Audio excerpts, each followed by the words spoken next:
സംഗതി നമ്മുടെ സർക്കാരിന്റെ പ്രശ്നമാണോ, നമ്മുടെ സിസ്റ്റത്തിന്റെ പ്രശ്നമാണോ, ഉദ്യോഗസ്ഥരുടെ പ്രശ്നമാണോ, കരാറുകാരുടെ പ്രശ്നമാണോ, ഞാൻ അതൊന്നും അല്ല ഈ നാട്ടുകാരുടെ വല്ല കുഴപ്പമാണോ, ഇതൊക്കെ നോക്കിക്കണം ഇന്റെ വല്ല പ്രശ്നമാണോ? അത് പ്രശ്നങ്ങൾക്ക് ഇത് കാണുമ്പോൾ മനസ്സിലാവുണ്ടല്ലോ. ഡ്രെയിനേജ് അടഞ്ഞതും വെള്ളം പുറത്തേക്ക് പോകുന്നതും അങ്ങനെ തൊട്ടടുത്തുള്ള തോട്ടശ്ശേരി അങ്ങാടി മൊത്തം വെള്ളത്തിലാണ്. മഴ തുടങ്ങുമ്പോൾ ഇത് സ്വാഭാവികമല്ല, ഷബീറിനെ ചോദിക്കണവരുണ്ടാവും, സ്വാഭാവികമാണ്. പക്ഷേ ഇത് ഇന്നോ ഇന്നലത്തെ മഴക്ക് ആയതല്ല. മാർച്ച് 4-ാം തീയതി തുടങ്ങിയിട്ട് ഞാൻ ഈ ഒരു ബ്ലോക്ക് കാണിച്ചു കൊടുക്കലും പരാതി കൊടുക്കലും PWD-യിലെ. അതെന്താ അപ്പൊ പഞ്ചായത്തിലൊന്നും പറഞ്ഞില്ലേ? പഞ്ചായത്തിൽ നിന്നാണെങ്കിൽ PWD-ന്റെ നമ്പർ വന്നത് ഓലെ വിളിച്ച് പറയാൻ. അങ്ങനെ PWD-നെ വിളിച്ച് പറഞ്ഞു, സാധനം ഫോട്ടോ വിട്ടും വീഡിയോ വിട്ടും ലൊക്കേഷൻ അയച്ചും അവരിവിടെ വന്ന് നോക്കിയും ചെയ്തിട്ടും ഒരു മാറ്റൂല. അവസാനം ഞാൻ ഓരോട് ചോദിച്ചു, ഞങ്ങൾ എന്നത് റെഡിയാക്കട്ടെ. കാരണം ഇവിടെ വീണാലുകൾ അയൽപക്ക കൂട്ടായ്മയുടെ ആൾക്കാരുണ്ട്, തോട്ടശ്ശേരിയുടെ സൗഹൃദവേദിന്റെ ആൾക്കാരുണ്ട്, ഒരുമ കൂട്ടായ്മ ഉണ്ട്, അതേപോലെ തന്നെ വിക്ടറി ക്ലബ് ഉണ്ട്. അങ്ങനെ കുറെ ആൾക്കാരുണ്ട് ഇവിടെ നന്നാക്കാൻ. അപ്പൊ എന്നോട് പറഞ്ഞു വേണ്ട PWD ചെയ്തോളാം. പക്ഷേ ഇതുവരെ ചെയ്തിട്ടില്ല. കാരണം എന്താണെന്ന് അവർ പറഞ്ഞത്, കരാറുകാരുടെ അടുത്ത് പണിക്കാരില്ലല്ലോ, പിന്നെ എന്തിനാണ് അയാൾ കരാറെടുത്തത്? പണ്ട് കലാവമണി പറഞ്ഞേരി മീനിന്റെ ഇറച്ചില്ലാന്ന് പറഞ്ഞാൽ മീൻ മുള്ള കൊടുത്തില്ലേ എന്ന മാതിരി. ഞാൻ വെറുതെ പറയില്ല, നിങ്ങളതൊന്ന് കേട്ടോക്കി. സ്റ്റാഫിനെ കിട്ടി അവർ വന്ന് ചെയ്യിപ്പിക്കും. സ്റ്റാഫ് ഇല്ലാത്തതാ പ്രശ്നം. സ്റ്റാഫ് എന്ന് പറഞ്ഞാൽ കോൺട്രാക്ടറുടെ പണിക്കാർ ഇപ്പോൾ അറ്റ് അവരുടെ അടുത്ത് ഇല്ലാത്തതാണ് പ്രശ്നം. അത് കിട്ടിയ ഉടനെ ചെയ്യിപ്പിക്കും. അതായത് നിങ്ങൾ ഒരു കോൺട്രാക്ടറെ ഏൽപ്പിച്ചു, അയാളുടെ അടുത്ത് പിന്നെ പണിക്കാരില്ലാത്തത് കൊണ്ടാണ് വൈകുന്നത് എന്നുള്ളത് എനിക്ക് പറഞ്ഞൂടെ?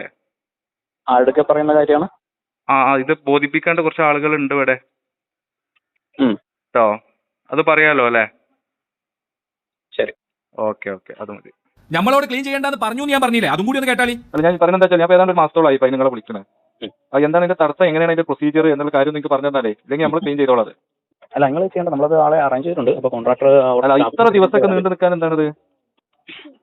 മാർച്ച് തുടക്കത്തിലല്ല, അതിന്റെ മുന്നേ 27-ാം തീയതി മുതൽ ഞാൻ ഇതിന്റെ പിന്നാലെ വിളിക്കുന്നുണ്ട്. ഫെബ്രുവരി 27-ാം തീയതി മുതൽ ഞങ്ങൾ വിളിക്കുന്നുണ്ട് എന്ന് പറയുന്ന ഈ ഒരു വോയിസ് റെക്കോർഡ് ഉണ്ടല്ലോ, ഇത് റെക്കോർഡ് ചെയ്ത് മെയ് 2-ാം തീയതി കേട്ടോ. അപ്പൊ ഇന്ന് 10-ാം തീയതി നിങ്ങളൊന്ന് നോക്കിക്കളി, ഇതുവരെ സംഗതി റെഡി ആയിട്ടില്ല. പക്ഷേ അങ്ങനെയൊക്കെ ആണെങ്കിലും ഇത് ബ്ലോക്ക് ആയ അതേ ദിവസം എന്റെ വീടിന്റെ നേരെ മുന്നിൽ ബ്ലോക്ക് ആയിരുന്നു, അതുപോലെ ക്ലീൻ ചെയ്തിട്ട് കേട്ടോ. ഞാൻ ഇങ്ങനെ നിരന്തരം വിളിച്ച് ശല്യം ചെയ്യണോണ്ടാണോ എന്നറിയില്ല. അതായത് ഇപ്പൊ നിങ്ങൾ കാണുന്ന ഈ വേസ്റ്റ് ഇപ്പൊ അവിടെ കേട്ടോ, അതുപോലെ ക്ലീൻ ആക്കി കുറെ ദിവസം കഴിഞ്ഞ ശേഷം വന്ന് കണ്ട് അതിന്റെ തൊട്ടടുത്ത് തന്നെയാണ് ഇപ്പോൾ ഈ ബ്ലോക്ക് ഉള്ളത്. അന്ന് അതുപോലെ കാണാനിട്ടല്ല. എന്തൊക്കെ ആയാലും ഇനിയിപ്പോ ഒന്ന് ക്ലിയർ ആവാൻ എവിടെ ഇപ്പൊ പറയാ, എന്താ നമ്മൾ ചെയ്യാൻ? ഞങ്ങൾ തന്നെ ഇത് ക്ലീൻ ചെയ്യണം. അത് കാണാൻ നിങ്ങൾ ഒന്ന് കമന്റ് ചെയ്യട്ടെ, എന്താ നിങ്ങളൊരു പ്രതിവിധി എന്നുള്ളത്. നിങ്ങളൊക്കെ നാട്ടിൽ ഇങ്ങനെ തന്നെയാണോ? അതായത് ഇങ്ങനെയുള്ള എന്തെങ്കിലും ഒരു പരാതി കൊടുത്താൽ ഓലിന് വരും, എന്നിട്ട് കുറച്ച് നന്നാക്കും, എന്നിട്ട് പോകും, പിന്നെയും വരും, പിന്നെയും നന്നാക്കും, പിന്നെയും പോകും. അങ്ങനെ തന്നെയാണോ? അതെല്ലാം മുഴുവനായിട്ട് നന്നാക്കിയിട്ടാണ് ഓല് പോവല്. സംഭവം ഇത് എവിടെയെന്ന് ചോദിച്ചാൽ മലപ്പുറം ജില്ലയിലെ കണ്ണമംഗലം പഞ്ചായത്ത് തോട്ടശ്ശേരിയറ കുന്നുംപുറം ഇറക്കത്തിൽ വോൾപ്പ് എന്ന് പറഞ്ഞിട്ട് ഒരു ഓഡിറ്റോറിയം ഉണ്ട്, ഹിദായത്തുൽ ഇസ്ലാം മദ്രസ എന്ന് പറഞ്ഞിട്ട് ഒരു മദ്രസ ഉണ്ട്. ആ മദ്രസിന്റെ മുന്നിലാണ് ഇവിടെ ഹൈവേനെ പൊളിഞ്ഞു കിടക്കുക. അപ്പോൾ അതിന്റെ ഒരു ഡ്രെയിനേജ് ആരും പറയാൻ നിൽക്കണ്ട. കാരണം ഈ ഡ്രെയിനേജ് നിറഞ്ഞൊലിക്കും, അതിന്റെ ഒപ്പം ചെർക്കലും കൂടി റോട്ടുമൊക്കെ വരുന്നുണ്ട്. ആ ചെർക്കലിൽ വല്ല ബൈക്കോ സ്കൂട്ടറോ സൈക്കിളോ മറിഞ്ഞിട്ട് വീണാൽ അത് നമ്മൾ കാണണ്ടേ. അല്ലാതെ എനിക്ക് തോന്നുന്നത് വ്യക്തിപരമായിട്ട് ഒരു ബുദ്ധിമുട്ടില്ല. പൊതുജന താല്പര്യാർത്ഥം സകലം.